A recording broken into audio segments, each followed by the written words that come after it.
Good morning everyone, welcome back to the video series of class 12th। आज हम समझने वाले हैं, पैराफ्रेजिंग करने वाले हैं और समझने वाले हैं क्लास 12th के चैप्टर कैजुलिना ट्री को।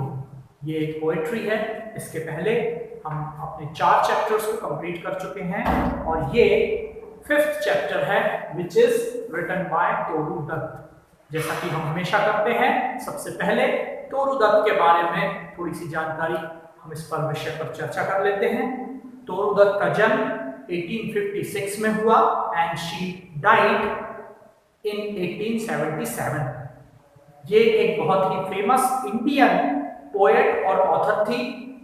इंग्लिश और फ्रेंच लैंग्वेज में लिखा करती थी।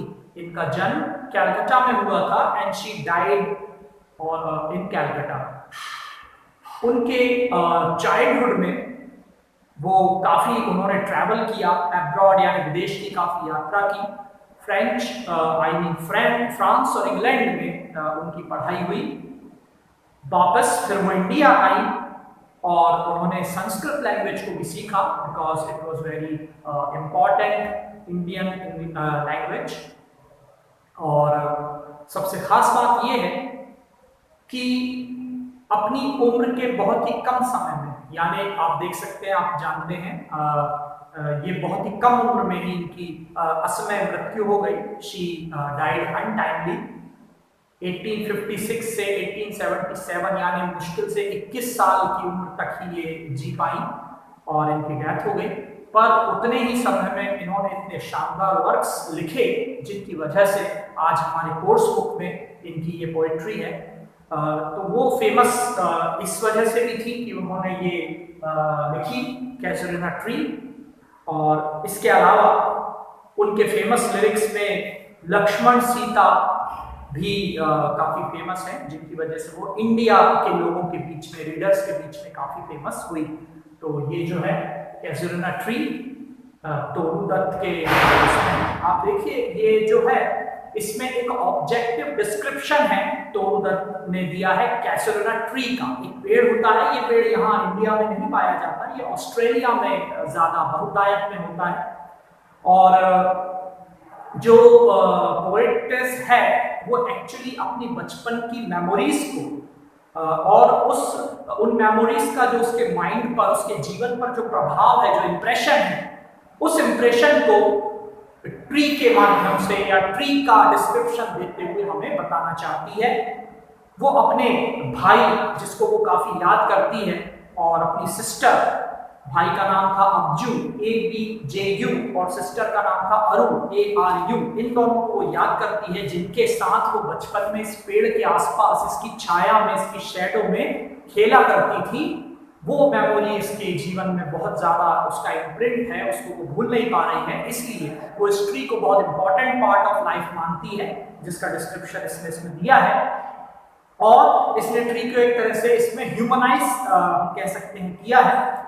और वो चाहती है कि ये जो ट्री है ये इमॉर्टल हो जाए, अमर हो जाए। मतलब मेरी पोएट्री से ये पेड़ जो है, टाइम का जो कर्स होता है, समय का श्राप जो हर इंसान पर, हर चीज पर होता है कि समय उसको एक दिन खत्म कर देता है, और वो चाहती है कि मेरी पोएट्री के माध्यम से ये पेड़ जो है जीवित रहे, अमर रहे, जैसा शेक्सपियर ने अपने कुछ वर्क्स में किया है। आपको याद होगा उसने एक पोएट्री लिखी थी शेक्सपियर ने not the marble not the gilded monuments, जिसमें वो अपने किसी खास के लिए एक पोएट्री लिखता है और कहता है कि ये सारी दुनिया खत्म हो जाएगी, पर ये पोएट्री का जो इफेक्ट है ये रीडर्स की आंखों में, आगे आने वाली जनरेशन्स की आंखों में तुम जिंदा रहोगे। तो वो उसको अमर बनाता है। इसके बारे में इसी तरह से तोरू दत्त ने भी कोशिश की है कि कैजुलिना ट्री जो है इमॉर्टल हो जाए, अमर हो जाए।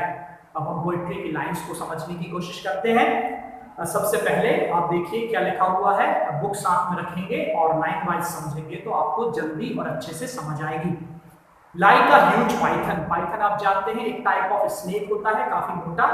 तो वो कहती है पोएटेस कि एक ह्यूज पाइथन की तरह ये जो ट्री है, इसके आसपास वाइंडिंग राउंड एंड राउंड, इसके चारों तरफ गोल गोल कुछ लिपटा हुआ है, जिस तरह सांप लिपट जाता है। क्या लिपटा हुआ है? रग्ड ट्रंक से लिपटा हुआ है, एक रग्ड तने से लिपटा हुआ है। और उस वो जो लिपटा हुआ है उसके निशान उस पेड़ के तने पर आ गए हैं, indented deep with scars. Scars आप जानते हैं निशान होते हैं, घाव वगैरह हो जाता है तो उसके निशान जो छूट जाते हैं, उसी तरह। Up to its very summit, summit होता है सबसे ऊंची चोटी या सबसे ऊंची पॉइंट जिसको हम कहते हैं, मतलब वो जो चीज ह्यूज पाइथन की तरह गोल गोल लिपटी हुई है इस पेड़ के तने से, कहां तक गई है, पेड़ के सिरे तक, सबसे ऊपर तक गई है। ऐसा लगता है कि नियर द स्टार्स, यानी और ऊपर जाएगी तो स्टार्स के पास चली जाएगी। अब क्रीपर, और ये चीज क्या है जो ह्यूज पाइथन की तरह है, वो है क्रीपर, एक बेला, एक लता है जो पेड़ से लिपटी हुई होती है। आपने देखा होगा पेड़ों के सहारे वो बढ़ जाती हैं, और कुछ लताएं ऐसी होती हैं जो उसी पेड़ से एनर्जी लेती हैं, अपने न्यूट्रिएंट्स लेती हैं और बढ़ती जाती हैं, लेकिन पेड़ को सुखा देती हैं। In whose embrace is bound, ऐसा लगता है वो उसको गले लग रही है, एम्ब्रेस कर रही है। No other tree could live, वो ये भी कहती है कि ऐसा और कोई ट्री, अगर उस पर ऐसी तने पर ऐसी कोई बेल होती जो उसको एनर्जी उससे ले रही होती तो वो पेड़ अब तक जिंदा नहीं होता। बट गैलेंटली, बट ये जो पेड़ है गैलेंटली, बहुत ही वीरता से, बहुत ही मजबूती से खड़ा हुआ है। द जायंट, जायंट यानी बहुत बड़ा साइज बताया जा रहा है।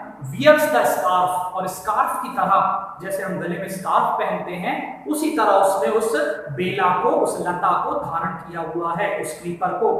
एंड फ्लावर्स आर हंग, जिस पर फूल लटके रहते हैं, इन क्रिम्सन क्लस्टर्स, क्रिम्सन कलर थोड़ा सा लाल सिंदूरी रंग होता है। ऑल द बो अमोंग, पूरे बो पर यानी पूरे ऊपर उसके लता पर, पेड़ पर फूल लटके हुए हैं। Where on all day are gathered birds and bees, जिस पर दिन भर पक्षी और मधुमक्खियां आया जाया करते हैं, अपना बसेरा बनाया करते हैं। एंड ऑफ्ट एट नाइट्स, यहाँ ऑफ्ट का मतलब है ऑफन यानी अक्सर। अक्सर क्या होता है, नाइट्स, रातों में क्या होता है, गार्डन ओवरफ्लोज, गार्डन में बहुत गूंज जाती है, ओवरफ्लो हो जाती है, अत्यधिक मात्रा में हो जाता है क्या, sweet song, one sweet song, एक ऐसा लगता है कि कोई गाना चल रहा है, कोई मधुर संगीत बज रहा है जो पेड़ गा रहा है। Seems to have no close, जिसका कोई अंत नजर नहीं आता। Some darkling from our tree, और गाया जा रहा है वाइल मैन रिपोज, और कब गाया जा रहा है, जब सारे मनुष्य आराम करते हैं, रात्रि के समय जब सभी लोग सो जाते हैं, उस वक्त ये पेड़ जो है एक गीत गाता है, मधुर ध्वनि यहाँ सुनाई देती है और पूरी जगह उस गीत की आवाज से, उस गुनगुनाहट से भर जाती है। ये स्टैंजा नंबर 1 है। इसके बाद हम स्टैंजा नंबर 2 देखते हैं। वो कहती है, When my first casement is wide open thrown, जब सुबह सुबह मैं पहली अपनी खिड़की खोलती हूँ, अपने घर की या दरवाजे को खोलती हूँ, at dawn, एकदम सुबह, my eyes delighted on it rest, मेरी आंखें जो है खुशी से इस पर ठहर जाती हैं, इस पेड़ पर, इसकी बेलाओं पर, उस पर लटके हुए फूलों पर ठहर जाती है। Sometimes and most in winter on its crest, और जो विंटर है, सर्दी का मौसम है, on its crest, उसके ऊंचाई पर, most in winter on its crest, और सर्दियों के दिनों में इसके क्रेस्ट पर यानी पेड़ की सबसे ऊंची ऊपर चोटियों पर या सबसे ऊपर की डाल पर, अब ग्रे बबून, बबून आप जानते हैं एक किस्म का मंकी होता है, बंदर होता है, सिट्स, बैठा हुआ होता है, स्टैचू लाइक अलोन, एक मूर्ति की तरह शांत बैठा हुआ होता है, शायद अपने को सर्दी से बचाने के लिए। और बंदर तो पेड़ पर ऊपर तक चढ़ जाते हैं तो वो सबसे ऊपर ग्रे बबून बैठा हुआ होता है, वॉचिंग द सनराइज, और ऐसा लगता है कि वो सूरज उदय होने का वेट कर रहा है। वाइल ऑन लोअर बोस, जबकि नीचे की डाल पर हिज प्यूनी ऑफस्प्रिंग्स, ऑफस्प्रिंग का मतलब यहाँ है बच्चे, उस बबून के, उस बंदर के बच्चे जो है, छोटे बच्चे नीचे की डाल पर, कई डालों पर लीप अबाउट एंड प्ले, कूदा करते हैं, खेला करते हैं। एंड फार एंड नियर, पास और दूर, कोकिलास यानी कोयल, हेल द डे, हेल का मतलब है स्वागत करना, वो दिन का स्वागत करती हैं, यानी अपनी मधुर आवाज से जो कू की आवाज करती हैं तो वो ऐसा लगता है कि वो दिन का स्वागत कर रही हैं। And to their pastures, pastures यानी होते हैं चारागाह, जहां जानवर घास वगैरह खाने के लिए जाते हैं।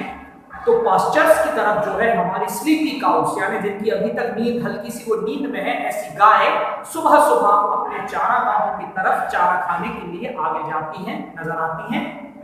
And in the shadow on the broad tank cast, और उस पेड़ की जो बड़े लंबे पेड़ है, लंबा पेड़ है, जायंट कहा है उसे, तो वो बड़े पेड़ की जो छाया है वो एक सामने टैंक पर पड़ती है पानी का।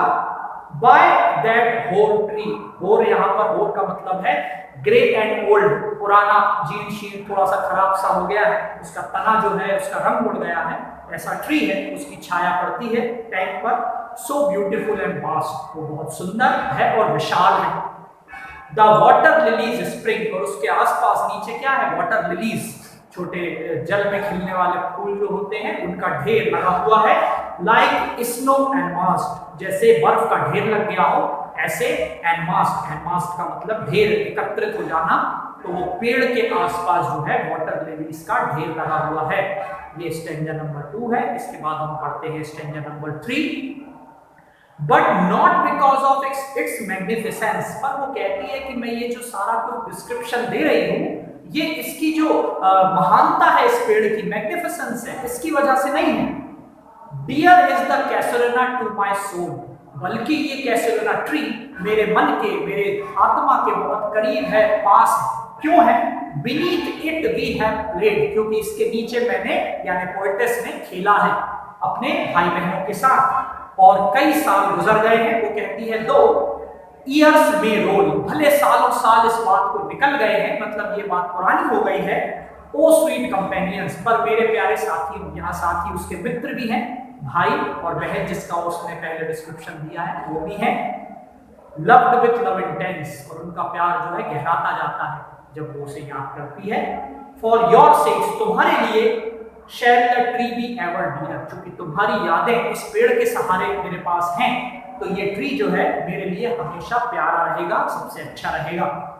ब्लेंड विथ योर इमेजेस, ये तुम्हारी इमेजेस जो मेरे दिमाग में है उसके साथ ये मिक्स है, मतलब तुम्हारी जो यादें मेरे मस्तिष्क में हैं उनमें इस पेड़ की भी जगह है, ये इस पेड़ की भी यादें हैं, क्योंकि इसके नीचे हम खेला करते थे, घंटों बिताया करते थे। It shall arise in memory, वो जब भी जागता है तो पेड़ भी उस मेमोरी में होता है।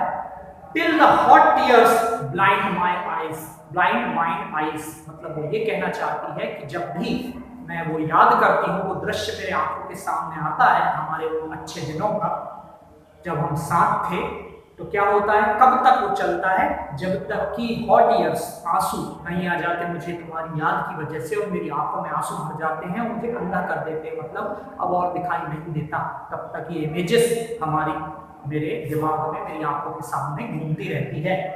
What is that dirge like murmur that I hear, वो कहती है ये डर्ज लाइक मरमर, यहाँ आप देख सकते हैं ग्लॉसरी में, डर्ज लाइक मरमर का मतलब है स्टेट ऑफ रेवरी, मतलब एक तरह से दिवा स्वप्न, दिन में देखा जाने वाला सपना जो दुख का भी हो सकता है, सुख का भी हो सकता है। तो वो कहती है कि ये ऐसी सॉफ्ट टोन में गाया जाने वाला गीत जैसा, ये डर्ज लाइक मरमर क्या है,